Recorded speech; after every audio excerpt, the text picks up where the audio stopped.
Hello dear students, आज हम देखेंगे ओम्स लॉ, ओम का नियम।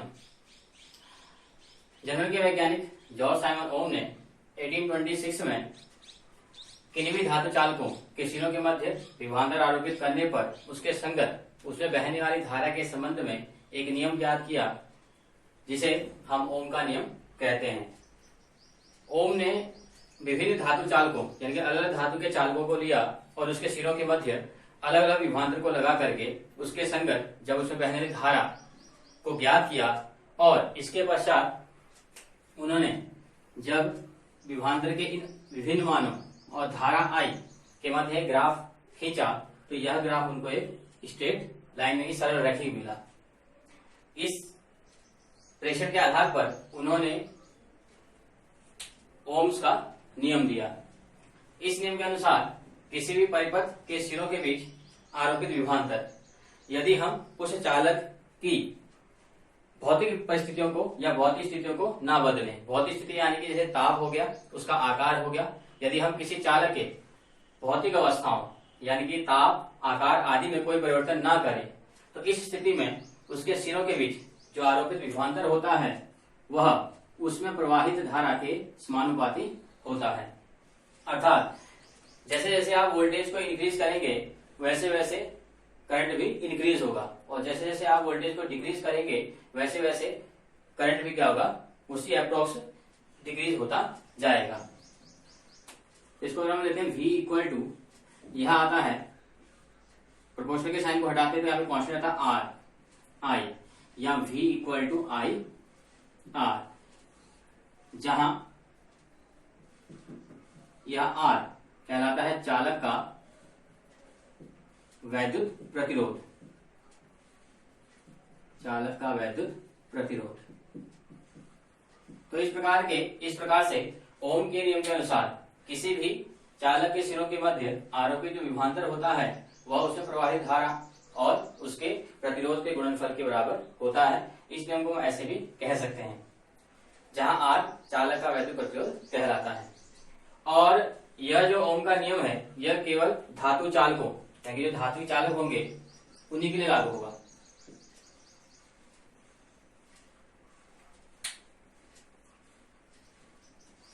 अब इसको हम प्रूव करते हैं ओम्स के नियम को।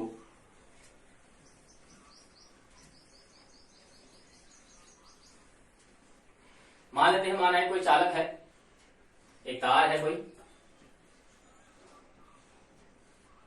इस चालक की लंबाई L मान लेते हैं, इसका क्रॉस सेक्शन एरिया A ले लेते हैं, इसके सिरों के बीच विभवांतर भी आरोपित करते हैं और इसमें स्थित जो मुक्त इलेक्ट्रॉन है उसका अनुगमन वेग Vd है।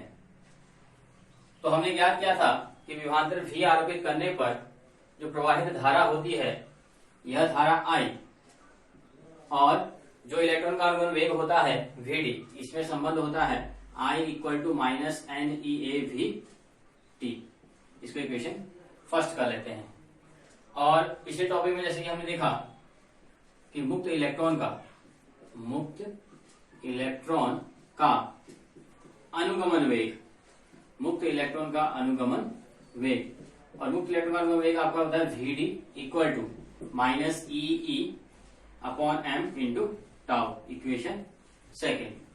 तो I equal to minus NeAV-Vd और Vd की value minus EE upon M tau. इस Vd की वैल्यू को हम इक्वेशन फर्स्ट में रख देंगे तो समीकरण 1 व 2 से, तो समीकरण 1 व 2 से I इक्वल टू यह हो जाएगा माइनस NeAV-Vd और Vd की जगह पर हम वैल्यू रखेंगे Vd की minus EE upon M into tau.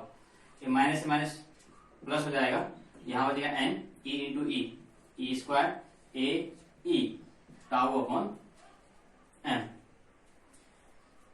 तो धारा I equal to N E square A E tau upon M। अब यदि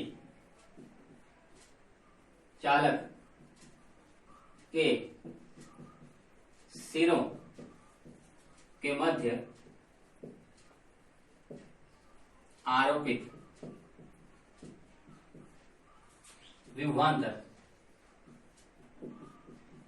V हो तो अब चूंकि हमने चालक के सिरों के बीच विभवांतर भी आरोपित किया है, तो विभवांतर भी आरोपित करने पर हम जानते हैं वैल्यू क्षेत्र E बराबर विभवांतर बट्टे डिस्टेंस या उस चालक की लंबाई है, यहाँ पे लंबाई लेंगे तो V/L। इस वैल्यू को इसमें रख देंगे तो यहाँ I इक्वल टू हो जाएगा NE²।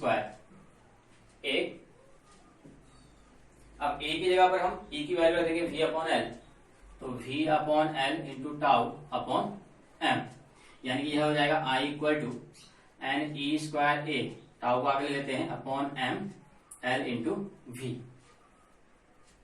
अब इस क्वांटिटी को यहाँ शिफ्ट कर देते हैं तो ML अपॉन ये हो जाएगा NE²A tau equal to V/I, या इसको हम लिख सकते हैं V/I equal to ML upon NE²A tau.